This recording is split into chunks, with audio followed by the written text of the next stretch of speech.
Students at Kalamazoo Central High School were surprised to receive a handwritten letter from former President Barack Obama. The students created a petition called "Students Fighting Guns Since Adults Won't" in the wake of the Florida school shooting. The petition calls for comprehensive and responsible gun control policy. The former president said he was impressed and wrote a letter to the students commending them. He wrote, quote, "I have great memories of my visit back in 2010, so I just wanted to write a quick note to say how proud I am of your leadership in the aftermath of the Florida shooting." Students have said the letter has given them even more motivation to make a change. You're going to love this one. A message believed to be the oldest message in a bottle has washed up on a beach in Western Australia. A woman picked up the bottle thinking it was trash, but realized its historical significance when a scroll came out of it. The bottle was authenticated and traced to the captain of a German sailing ship named Paula by comparing handwriting from the message and a journal. Because of the fact that it had so much information in ink on the note, we were able to compare that directly with the Power Journal and do a handwriting analysis of their meteorological journal, and it's exactly the same hand. So we think it's the Captain Diekman of the Power, who probably wrote on this message, put it in this little bottle, threw it overboard, and also wrote in the journal that he had thrown the bottle overboard. I mean, say again. I mean, that's just absolutely incredible. In the late 1800s, it was common for sailing ships to use bottles to understand sea currents. The captain put out the bottle in 1886. What kind of cork was that? A pretty good one. Not a lot of water damage. Merriam-Webster has announced the addition of 850 new words. Here are some of the ones that people are talking about. The first is cryptocurrency, which is any form of currency that only exists digitally, that usually has no central issuing or regulating authority. Then there's dumpster fire, as in the Cleveland Browns are a total dumpster fire. Oh. Another addition, I could have said the Pistons. Another addition is the dog breed Chiweenie, which is a mix between a Chihuahua and a Dachshund. Wordy is someone who loves words. Mansplaining is to explain something to a woman in a condescending way that assumes she has no knowledge about the topic. Not a good word. No. Finally, glamping. I love this. It's enjoying the great outdoors, but with some indoor plumbing. I like that glamping. I feel like dumpster fire straight from Twitter. It's just one of those ones. It shouldn't be in the dictionary. Local 4 News at 6 is straight ahead. Devin's got to have a thought on that. I am a wordy who loves dumpster fire. Yes. I'm happy to see that, especially this week. There have been a few of them this week. But let's move on. We've got stories coming up from Hamburg Township and Detroit. But first, Rod Maloney. Rod? When you can't have a baby of your own anymore, but you still have lots of love to give. Every day you're always thinking about it, and when is it going to be our turn? You think adoption, but you have to get creative because it takes so long. We have one couple solution to this problem. All right, Rod, and pressured to play, a Flint football coach under fire after a former player alleges his influence basically ended his career. We'll tell you what that coach is accused of doing next at 6. When we take eyes to the skies, we are tracking more snow. Ben has a look at when we can expect the flakes to start to fall. And pressured to play, a Flint football coach under fire after a former player alleges his influence ended his career. What that coach is accused of doing. Priya? Local, state, and county emergency responders gather for a massive training exercise to keep your kids safe in a school shooting. Live from downtown Detroit, Local 4 News at 6 starts now. Good to have you with us tonight at 6. We've got to start this evening with the weather. Yeah, we are about an hour or so away from a winter weather advisory here at home. But first, let's see the impact of the storm on nearby states. Take a look here at video from Minnesota, where winter storm warnings and advisories are still in effect there. In North Dakota, areas west of Fargo remained under blizzard warnings until noon, and officials in Green Bay are warning people there about clearing the snow. So let's turn things over to Ben and see what we've got coming our way. Ben. Well, after looking at that, it makes this seem all inconsequential because they definitely got the worst of this storm. But we're going to see rounds and rounds of snow over the next couple days, and eventually they'll stack up to something significant. But as we speak here on 4 Live Radar, it's It's a mix of rain and snow. Officially at Metro, we're still getting reports of rain. Same out in Ann Arbor, Adrian and Monroe right now, but we have had reports of some snowfall, especially in Livingston County. So this is transitioning very slowly after temperatures did get into the 40s this afternoon. But because we'll have multiple rounds and because of what's coming tonight, winter weather advisories start at 7 p.m. and run through the day on Wednesday, primarily for areas north of 8 Mile. Washington County also included in that. And by the time we get towards tomorrow morning, just tomorrow morning, there'll be 1 to 4 inches on the ground, and some of the higher totals will be in a pretty narrow band, and we'll break that down in your 4-zone forecast coming up. But another shot of snow as we get into tomorrow during the day, and Thursday, yet more to pile on. Some places are definitely going to get it worse than others. We'll break down all of that in your 4-zone forecast in just a few minutes. Guys? All right, Ben, now to a developing story out of Flint, which is where a lawsuit has been filed in federal court alleging the Hamady High School football coach ignored clear signs of a concussion in a player who was later injured again, and that player has since retired from the field. Jason Colthorpe is following this story for us and joins us live. Jason, so how old was this young man when it happened? He was 16 when it happened. He's 19 now, and you know, when you put one of these on, you feel invincible on the field, and anyone who's played has had a coach tell them to be tougher, don't be a sissy, play through the pain, and usually in not so polite language. That's exactly what's alleged in this case, even after a vicious helmet-to-helmet hit that was soon followed by a second. The case goes back to the 2015 high school football season.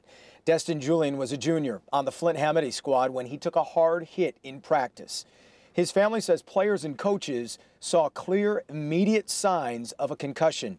But they allege his coach, Gary Lee, told him not to seek medical treatment or tell his parents. He influenced Destin to play. It was the following Friday. That was the homecoming game, and Julian played and took another hard hit to the head. He went to the sidelines, tried to take a drink of water, was unable to even swallow, and eventually went into a seizure. He was rushed to the hospital and spent 2 days there. Julian never played after that, and according to a lawsuit filed by his family, those hits had immediate and lasting effects. He continues to have seizures, and they're very intermittent, and obviously with something like seizures, it can happen at any time, and that is a real concern for him and for his family. The Julian's lawsuit is for an unspecified amount of money, but it's seeking potential lost wages, and it also aims to send a message. This is going to be something that affects him several years down the road, and it's unfortunate because he loved the game of football, and he really did have a promising future, whether it was in football or otherwise, and that's compromised now. And we also reached out to Westwood Heights School District and the Hamady High School football coach for a comment regarding this lawsuit. Neither returned our call today. Also, we should say the family didn't want to go on camera about this at this time. And we heard him there talking about the future of the student. Did that mean potentially college football, maybe? Or? He sure had a thought that it could have meant college football, and his coach, at least they alleged, led him to believe it could have meant college football. He had Alabama at the top of his list, and remember, this is the same coach who coached Mark Ingram, who went to Alabama, won the Heisman Trophy. So, I mean, it was filled with a lot of dreams. All right. Thank you, Jason. In more news tonight, the Central Michigan University student who put an entire city on edge just made his first court appearance this afternoon. We're talking about James Eric Davis Jr. He's been hospitalized since his arrest, but was able to appear in court via video. Davis allegedly shot his 2 parents in his dorm room before running and leading police on a 16-hour manhunt. He's expected to be moved to jail as soon as he's discharged from the hospital. Discouraging news suggesting our nation's opioid epidemic is actually getting worse. This afternoon, the CDC announced opioid overdoses have risen dramatically over the past year. That's actually based on data from our nation's emergency rooms. Our own ER Dr. Frank McGeorge is here with a closer look at that part of the fight. Frank. Well, Devin and Kimberly, nationwide, the CDC reports a 30% increase in ER visits for opioid overdoses from July of 2016 to last September. Now, in the Midwest alone, there was a 70% increase. And that doesn't include Michigan because our state numbers weren't available to the researchers. But it suggests we are losing the battle against opioids on many fronts. It's an epidemic that's not discriminating. The increase in overdoses were seen in adults of all age groups, in men and women, and in every region of the country. It can happen to any one of us, any one of our family and friends. It has no boundaries. The CDC laid out a multi-point plan highlighting what the federal government, local health departments, doctors, and the public can do to help fight back. One of the places the CDC sees room for improvement is here in the emergency room. While saving lives of overdose patients is obviously the top priority, health officials say more needs to be done in the emergency room to address the longer-term needs of addicts. That includes improving the handoff system where ER staff connect patients with case managers or peer navigators to link them to treatment for follow-up services. The CDC says there also needs to be an increase in Narcan distribution to first responders and addicts' family and friends. Local health officials agree. We have folks that are dying, overdosing because of prescription drug abuse as well as heroin drug abuse. So we feel that it's our responsibility, we're the safety net, to provide this service and these kits to all the families, all the residents of Wayne County. So on a conference call this afternoon, the acting director of the CDC said this is a complex, fast-moving epidemic that is just getting worse. And the takeaway message is it's going to take a village to stop this. There is just no one simple solution. You'd like to feel like we show a little improvement after the intense focus that's been on it for the last 2 years or so, but nothing yet then. Well, not based on these statistics, but you know, there is gradually some movement, but clearly we need to do so much more. Yep. Indeed. Okay. Well, speaking of the opioid crisis, Wayne County is implementing a program to train volunteers on how to save someone from an opioid overdose. The Detroit-Wayne Mental Health Authority has created this workshop to teach the public how to use Narcan. To date, they have helped train and equip nearly 3,000 first responders. They're now giving free training and free Narcan kits to anyone who works or lives in Wayne County. Because I have family members who are on drugs, and I really, really want to be able to educate them as well. You know, I believe that every family just about has someone that's experiencing drugs. And that's who we are today. And so I just want to make sure that for those who don't come out to become educated, then I can educate them. The Mental Health Authority wants to get as many Narcan kits into the hands of Wayne County residents as possible. Police continue to handle dozens of threats to local schools, and a Utica high school student now faces several charges after what police call a credible threat. 18-year-old Timothy Evans was charged with making terrorist threats or false reports of terrorism. Police say he made the threat on social media against the high school yesterday.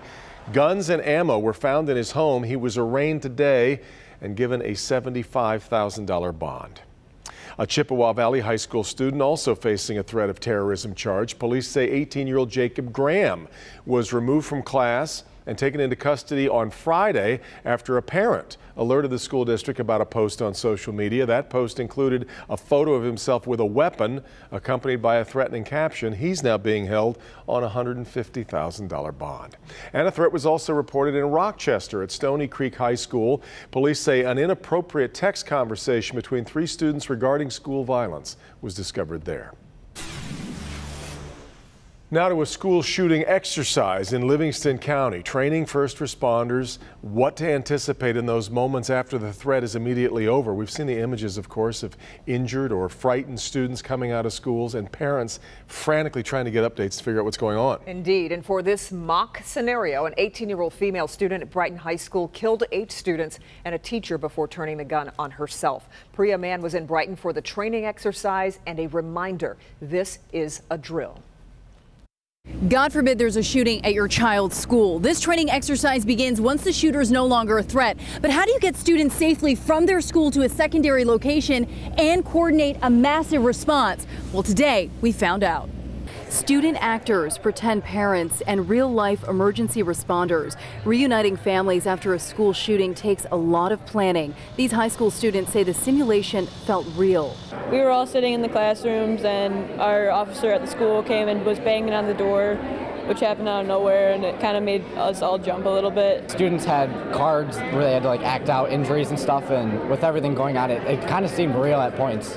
After a mock school shooting at Brighton High School, student actors say they weren't sure what to expect. I wasn't really expecting to get a full-on investigation. It felt real, and I was nervous about it, about what I was trying to say the right things. In this training exercise, students were escorted out of Maltby Intermediate School in Brighton. They were taken to a safe meeting place, in this case Mount Brighton. Next, they met with medical responders confirming who they were and the identity of their parents. With the paperwork finally out of the way, pretend families hugged it out. He's not even my real son, but it's just, I have a son and his name is Drew, and so that's my kid. It's emotional. Yes, it is. Emergency responders in Livingston County, ranging from local departments to state police and sheriff's deputies, coordinated this massive drill.